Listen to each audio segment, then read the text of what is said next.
To be honest, I didn't even know if they already knew that he was doping. Then why didn't they let Jones fight?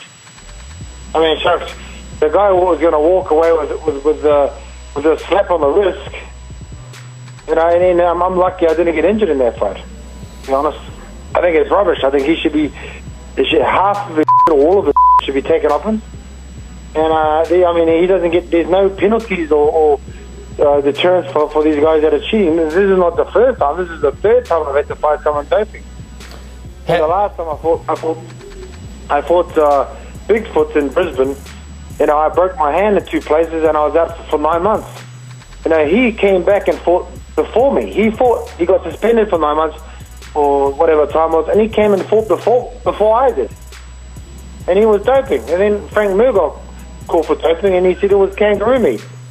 You know, this is not the second. This is the third time, and then this fool Brock Lesnar comes in. He gets caught doping, and he's probably going to walk away with it. So you know what? I said, if you don't give me half of his, I'm walking away from this company. I want out of here. This is rubbish.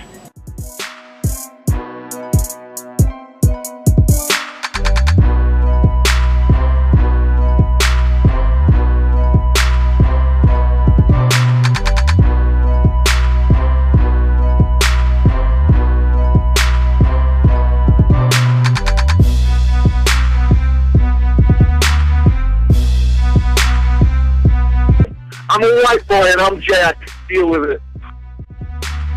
Hey, I'm not surprised, motherfuckers.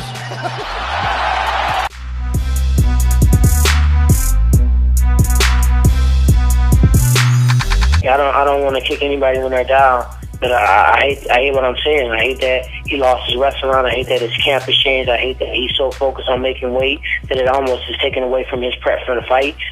Whoever's out there fighting these last 2 fights, I don't even know who that is. That's not the Johnny Haynes-Chastain campman that knocked out Fitch, that had a war with Carlos Condit, that beat a very close split decision victory over Josh Koscheck. This is a different animal, and this is a person who's overly concerned about proving the fans wrong that he can make weight, proving the haters wrong that he can come back and still make a run at the title, and he's just missed weight again. So that's gotta be another mental bang on it. I really thought, and this is off the record, but I really thought that he, not off the record, off topic, you know, you can use it as much as you want, but I thought him and Kelvin should have fought at middleweight.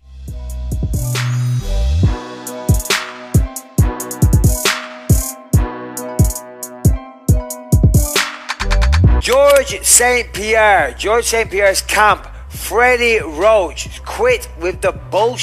Freddie Roach did an interview saying, and I quote, that Michael Bisping turned down a fight with George St. Pierre. Yeah, I do like that fight, but Bisping said no. Really? He said no? Yep. So, alright, listen, Freddie Roach, legend, big fan of you, love you to bits, love your work, keep doing what you're doing, but please stop talking out of your ass. You are very, very misinformed. Mr. Freddie Roach, you are incorrect. Whoever has told him, and it obviously came from GSP's camp, is also full of shit. After I take care of Dan Henderson and maybe take out Jacare or whoever the #1 contender is, then yeah, of course, I'll take on GSP. I would 100% take on GSP. I was never offered a fight with George St. Pierre. George St. Pierre sent some indirect messages my way that perhaps he would fight me, but nothing official from the UFC. Never turned down a fight in my life. I would not begin by turning down GSP. One, that fight would make a ton of money for me, which is always something that I would be interested in. Secondly, I sparred with GSP years ago and I beat the living snot out of him. He's a good wrestler and I'd have to watch that, but on the feet I'd make mincemeat out of him. GSP, if you want to do it, please sign up, step up, and let's do this.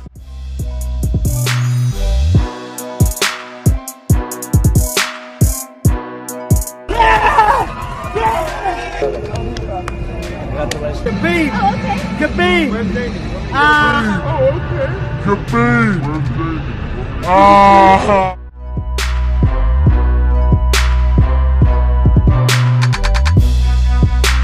You know, I honestly, I'm sort of campaigning now for a little bit of more of an easier fight that would allot me more money, like a Conor McGregor or a Nate Diaz.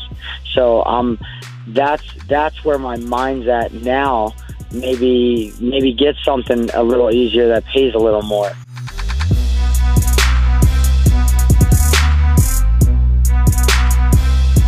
I don't. I think it's the same punch. I think it's the same way, the same punch. And everybody goes, oh, man.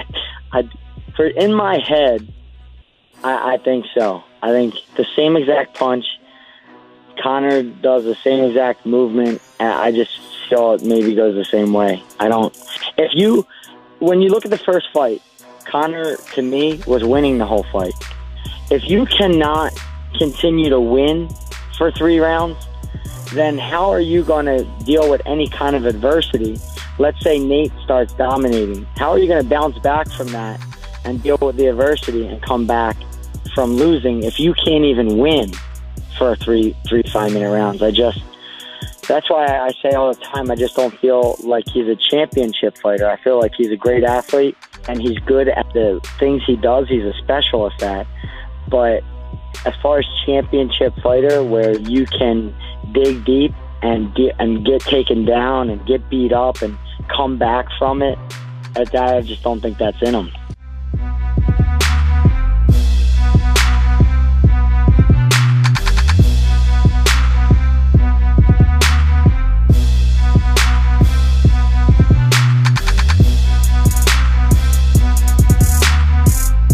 I'm a white boy and I'm Jack. Deal with it.